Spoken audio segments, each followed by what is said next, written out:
காசா என்கின்ற பிரதேசம் பலஸ்தீனியர்களுடைய கைகளிலே இருக்க வேண்டிய நிலையில் இருந்த ஒரு ஒப்பந்தமாக இருந்தாலும் தொடர்ச்சியாக நடைபெற்ற இராணுவ நடவடிக்கைகள் காரணமாக அல்லது ஹமாஸ் அமைப்புக்கு எதிராக இஸ்ரேல் பெற்றுக்கொண்ட வெற்றிகள் தொடர்பாக இந்த விவகாரம் என்பது நீண்டு சென்றிருந்தது. அதாவது உலகின் வேண்டுகோள் என்பது இஸ்ரேலால் ஏற்கப்படவில்லை. பலஸ்தீனர்களை உலகமே உற்று பார்த்து அல்லது மிகவும் கவலை கொண்டு கவனித்த ஒரு விடயமாக பட்டினி சாவிற்கு தள்ளியதாகவும் சுமார் 70,000 பலஸ்தீனியர்கள் கொல்லப்பட்டதாகவும் அல்லது அதையொத்த 2 மடங்கு பலஸ்தீனியர்கள் காயமடைந்ததாகவும் அவர்களை சின்ன பின்னப்படுத்திவிட்டது. மத்திய கிழக்கின் இருந்த பிரச்சனையை முடிவுக்கு கொண்டு வருவதாகவும் அங்கே ஏற்பட்ட கடல் பாதை சுணக்கங்கள் போன்றவற்றை தவிர்ப்பதாகவும் உலக பொருளாதாரம் என்பது மீண்டும் வளர்வதற்கான ஒரு சாத்தியமாகவும் நாங்கள் பார்க்கலாம்.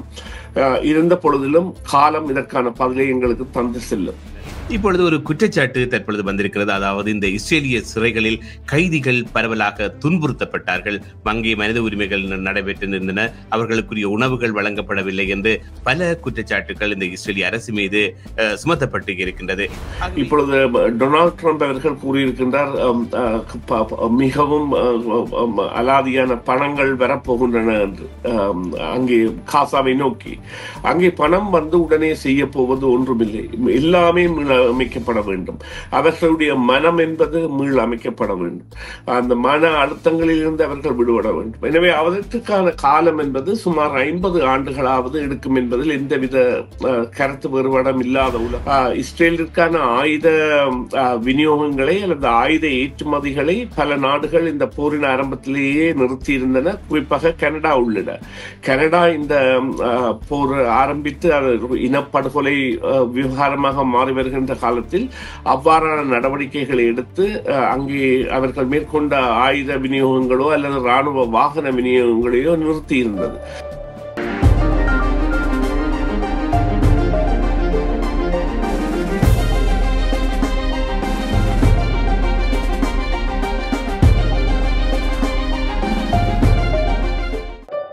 இந்த வேளையில் எங்களுடைய அரசியல் ஆய்வாளர் சுரேஷ் தர்மாவை இணைத்துக் கொள்ளப் போகின்றோம். வணக்கம் சுரேஷ். வணக்கம் தர்மா. வணக்கம் நேயர்களே. பொதுவாகவே தற்பொழுது அமெரிக்க ஜனாதிபதி ஒரு உலக நாடுகளின் ஒரு கதாநாயகனாகவே இப்பொழுது காணப்படுகின்றார். எல்லோருமே இந்த இஸ்ரேல் காசா போர் முடிவுக்கு வருமா என்று யோசித்துக் கொண்டிருந்த வேளையில் ஒரு அமைதி உடன்படிக்கையை காசா இஸ்ரேலுக்கும் இடையிலும் இந்த ஹமாஸ் அமைப்புக்கும் இடையில் ஏற்படுத்தி உலக வரலாற்றிலே ஒரு சமாதானத்தை கொண்டு வருவதற்காக அவர் எடுத்த முயற்சி இப்பொழுது பலன் அளித்திருக்கிறது என்றுதான் சொல்ல வேண்டும். இதை முன்னாள் அமெரிக்க ஜனாதிபதிகள் கூட பாராட்டி இருக்கின்றார்கள். இப்பொழுது பார்க்கின்ற பொழுது இந்த மத்திய கிழக்கில் தற்பொழுது ஏற்பட்டிருக்கின்ற இந்த தற்காலிக அமைதி தொடர்ந்து நீடிக்குமா என்ற கேள்வியும் எல்லோரிடமே ஒரு கேள்வியாகவே இருக்கின்றது. இப்படி பார்க்கின்ற பொழுது இப்படியான ஒரு அமைதி திட்டம், போர் நிறுத்தத்தை கொண்டு வருவதற்கு அமெரிக்கா ஏன் விளைந்தது, இதனால் அமெரிக்காவுக்கு இருக்கின்ற நன்மை என்ன என்பதை பற்றி உங்களுடைய கருத்து என்ன? நிச்சயமாக இது அவருடைய பணிக்காலத்தில் எட்டப்பட்ட மிகவும் ஒரு பெரிய வெற்றியாக கணிக்கப்படலாம். இதற்கான காரணம் என்னவென்று சொன்னால், இதில் டொனால்ட் ட்ரம்ப் மாத்திரம் பங்கு பெறவில்லை, அவருடன் ஏனைய 26 நாடுகளின் தலைவர்கள் கலந்து கொண்டிருக்கின்றார்கள். அது ஒரு மிக முக்கியமான விடயம். குறிப்பாக கனேடிய பிரதமர் மாக்கானி கூட இந்த விவகாரத்தில் கலந்து கொண்டிருக்கின்றார். இந்த உடன்படிக்கை கைச்சாத்துகை விவகாரத்தில் இந்த விவகாரம் என்பது நிச்சயமாக இப்போது எட்டப்பட்டிருக்க வேண்டிய அல்லது காசா என்கின்ற பிரதேசம் பலஸ்தீனியர்களுடைய கைகளிலே இருக்க வேண்டிய நிலையில் இருந்த ஒரு ஒப்பந்தமாக இருந்தாலும் தொடர்ச்சியாக நடைபெற்ற இராணுவ நடவடிக்கைகள் காரணமாக அல்லது ஹமாஸ் அமைப்புக்கு எதிராக இஸ்ரேல் பெற்றுக்கொண்ட வெற்றிகள் தொடர்பாக இந்த விவகாரம் என்பது நீண்டு சென்றிருந்தது. அதாவது உலகின் வேண்டுகோள் என்பது இஸ்ரேலால் ஏற்கப்படவில்லை. அக்டோபர் மாதம் 7ஆம் தேதி 2003ஆம் ஆண்டு ஹமாஸ் மேற்கொண்ட தாக்குதல் தான் அதன் மூலம் ஒரு 1200 இஸ்ரேலியர்களை கொண்டு சுமார் 200க்கு அண்மித்தவர்களை பணைய கைதிகளாக அது கைது செய்திருந்தாலும் அதன் தொடர்ச்சியான விளைவுகள் என்பன பலஸ்தீனர்களை உலகமே உற்று பார்த்து அல்லது மிகவும் கவலை கொண்டு கவனித்த ஒரு விடயமாக பட்டினி சாவிற்கு தள்ளியதாகவும் சுமார் 70,000 பலஸ்தீனியர்கள் கொல்லப்பட்டதாகவும் அல்லது அதையொத்த 2 மடங்கு பலஸ்தீனியர்கள் காயமடைந்ததாகவும் அவர்களை சின்ன பின்னப்படுத்திவிட்டது. அவர்கள் ஒரு கற்காலத்திற்கு இட்டு செல்லப்பட்டார்கள். அவர்களுடைய குடிமனைகள் எல்லாம் அளிக்கப்பட்டு விட்டன. இருந்த பொழுதிலும் இப்பொழுது அந்த சமாதான உடன்படிக்கை என்பது எட்டப்பட்டிருக்கின்றது. சுமார் தற்பொழுது நிலை கொண்டிருக்கின்ற பிரதேசங்களில் இருந்து 52% பிரதேசத்திலிருந்து இஸ்ரேலிய இராணுவம் பின்னோக்கி செல்லும் என்கின்ற ஒரு கடப்பாட்டுடன் பணைய கைதிகள் பரிமாறப்பட்டிருக்கின்றனர். குறிப்பாக ஹமாஸ் கைது செய்து வைத்திருந்தவர்களையும் மற்றது அவர்களுடைய பிடியில் இருந்த பொழுது கொல்லப்பட்டவர்களை சடலங்களாகவும் ஹமாஸ் கையளித்திருக்கின்றதாகவும் பலஸ்தீனிய சிறை கைதிகளை இஸ்ரேல் கையளித்ததாகவும் நேற்றைய உடன்பாடு எட்டப்பட்டிருக்கின்றது. அதன் ஒரு சமிஞ்சை என்பது ஆரம்ப சமிஞ்சை நன்றாக இருந்திருக்கின்றது.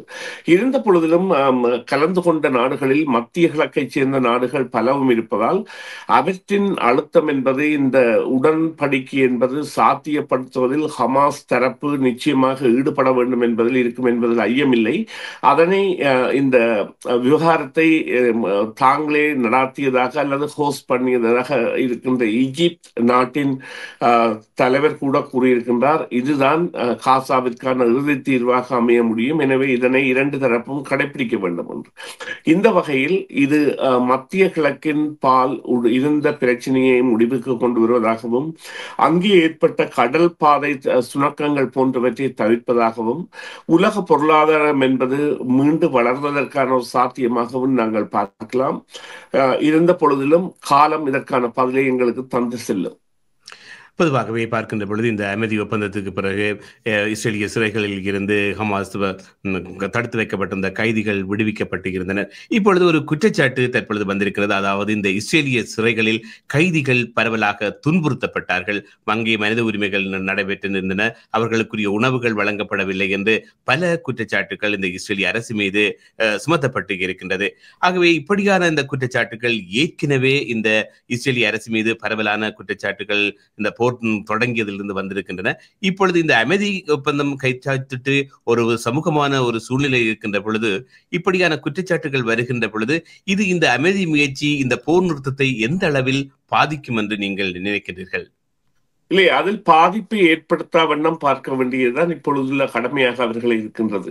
இப்பொழுது பலஸ்தீனியர்கள் ஒரு உணவு இல்லாத, இருப்பதற்கு இடமில்லாத கட்டிட குவியல்களுக்குள் அல்லது கட்டிட சிதைவுகளுக்குள் வாழ்கின்ற ஏதிலிகளாக இருக்கின்றார்கள். அதாவது அகதிகள், இந்த ஏதிலிகள் என்கின்ற வார்த்தையிலிருந்து இன்னொரு வார்த்தை அவர்களுக்காக கண்டுபிடிக்க வேண்டும் என்று சொன்னால் அவ்வளவு கீழ்த்தரமான ஒரு கற்கால வாழ்க்கையை வாழ்ந்து கொண்டிருக்கின்றார்கள். கற்காலத்தில் எவ்வாறு மனித இனம் வாழ்ந்தது. எனவே இவ்வாறான விடயங்கள் அங்கே இடம்பெற்றன என்பதில் எந்தவித இரண்டாம் கருத்துக்கும் இடமில்லை என்று சொன்னால், நடைபெற்ற போரிலேயே சகல நாடுகளின் வேண்டுகோள்களையும் தவிர்த்து இனப்படுகொலை என்கின்ற கூதாவிலும் மற்றது பட்டினி சாவை இலக்காக வைத்து அல்லது இந்த சத்துக்கள் இல்லாத ஒரு குழந்தை பிரசவங்களையும் குழந்தைகளின் ஒரு பரிமாணத்தையும் அங்கே உருவாக்கி எலும்பும் தோளுமான சிறார்களை நாங்கள் புகைப்படங்களில் கூட கண்டிருக்கின்றோம்.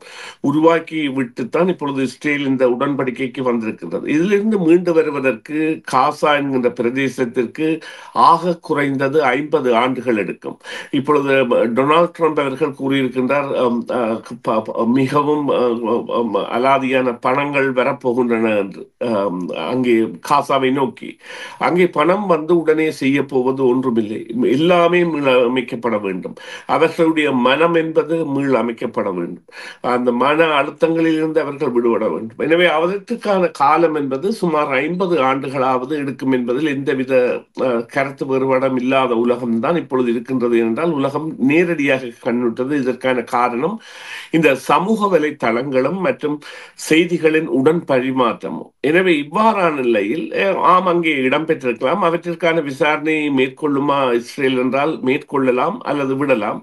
இப்பொழுது அவர்கள் அதனை ஒரு பெரிய விடயமாக எடுத்து அடுத்து இந்த விடயத்தில் இருந்து முறிந்து போதல் என்பது காசாவில் இருந்து பலஸ்தீனியர்கள் வெளியேறுவதற்கான ஒரு விடயமாக அமையலாம் என்றால் இஸ்ரேல் அதனைத்தான் இலக்காக கொண்டிருந்தது, காசாவில் இருந்து பலஸ்தீனர்களை வெளியேற்ற வேண்டும் என்று. ஆனால் தற்பொழுது இந்த உலகம் அல்லது இந்த அமெரிக்காவின் தலையீடு, அமெரிக்காவுடன் இணைந்த 26 நாடுகளின் பங்கீடு என்பன காசாவை ஒரு அளவாவது பலஸ்தீனியர்களின் கைகளில் தக்க வைத்திருக்கின்றது. எனவே அவர்கள் அதனை கொண்டு செல்வதுதான் அவர்களுடைய முதலாய கடமையாக இருக்க வேண்டும். சரி, நீங்கள் குறிப்பிட்டது போல் இந்த காசாவை திருப்பி கட்டியெழுப்பது என்பது ஒரு 50 வருடத்துக்கும் அப்பாற்பட்ட ஒரு வேலையாகத்தான் இருக்க போகிறது. என்னன்னு சொன்னால் காசாவில் உயிர் இழப்புகள் மட்டுமல்ல, உடைமை இழப்புகள் என்று பல இழப்புகளை சந்தித்திருக்கின்றது. இப்படியாக ஒரு ஒரு கோரமான ஒரு போரில் ஈடுபட்ட இஸ்ரேல் எப்படி இப்படியான ஒரு உடன்படிக்கைக்கு, சமாதான உடன்படிக்கைக்கு வந்ததுக்கான அடிப்படை காரணம் என்னவாக இருக்கலாம்? நிச்சயமாக அமெரிக்காவின் அழுத்தம் என்பதில் எந்தவித ஐயமும் இல்லை. இதற்கான காரணிகளை நாங்கள் பார்ப்போமாக இருந்தால், ஏற்கனவே பல முறை பேச்சுவார்த்தைகளுக்கான ஒரு நிலைமை எட்டப்பட்ட பொழுதும் அவை கடைசி நேரத்தில் மீறப்பட்டன. அல்லது அமெரிக்காவின் ஆசையுடன் தான் இஸ்ரேலுடைய தாக்குதல்கள் வேறு நாடுகளை நோக்கியதாக கூட அமைந்திருந்தன. குறிப்பாக இந்த போரின் பொழுது தாக்கப்பட்ட பிரதேசங்களாக லெபனான், யெமன் மற்றும் சிரியா மற்றும் ஈரான் ஆகிய 4 நாடுகளும் தாக்கப்பட்டிருக்கின்றன. பல ஏவுகணை தாக்குதல்கள் எல்லாம் நடைபெற்றிருக்கின்றன. எனவே காசா பகுதியை மீறியும் நடந்த தாக்குதல்களை அமெரிக்கா ஆசீர்வதித்திருந்தது. அதன் பிரகாரம் இஸ்ரேல் இந்த சண்டையை நடத்தி இருந்தது. தற்பொழுது அமெரிக்கா ஒரு நிலைப்பாட்டிற்கு இல்லை, இனி இது கொண்டு செல்ல முடியாது என்கின்ற கட்டத்திற்கு வந்த பொழுது இந்த போர் என்பது முடிவுக்கு வந்திருக்கின்றது. இங்கே நாங்கள் குறிப்பிட்டு பார்க்க வேண்டிய விடயம், இஸ்ரேலிற்கான ஆயுத விநியோகங்களை அல்லது ஆயுத ஏற்றுமதிகளை பல நாடுகள் இந்த போரின் ஆரம்பத்திலேயே நிறுத்தி இருந்தன, குறிப்பாக கனடா உள்ளிட. கனடா இந்த போர் ஆரம்பித்து இனப்படுகொலை விவகாரமாக மாறி வருகின்ற காலத்தில் அவ்வாறான நடவடிக்கைகளை எடுத்து அங்கே அவர்கள் மேற்கொண்ட ஆயுத விநியோகங்களோ அல்லது இராணுவ வாகன விநியோகங்களையோ நிறுத்தி இருந்தது.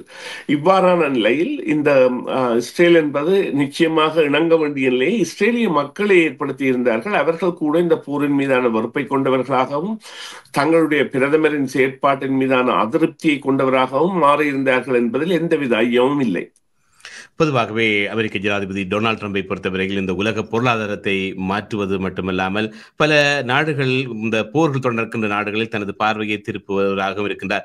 நேற்று இஸ்ரேலில் நடந்த ஒரு உரையில் அவர் இந்திய பிரதமர் நரேந்திர மோடியை வெகுவாக பாராட்டியிருந்தார். அவர் சிறந்த நண்பர் என்றும், அவர் இந்த போர் பாகிஸ்தானுடன் நட்புறவை கொள்ளுவார் என்றும், 2 நாடுகளுமே இந்த போரை முடிவுக்கு கொண்டு வந்து நட்பு நாடுகளாக மாறும் என்றும் நம்பிக்கையை வெளியிட்டிருந்தார். இவருடைய இந்த உரையில் இருந்து இவருடைய அடுத்த கட்டம் இந்தியா பாகிஸ்தான் போரை நிறுத்துவது அல்லது ஆசிய பிராந்தியத்திலே ஒரு அமைதியை ஏற்படுத்துவது தொடர்பான ஒரு நகர்வாக இருக்குமோ என்று எண்ண தோன்றுகின்றது. இதை பற்றி உங்களுடைய கருத்து என்ன?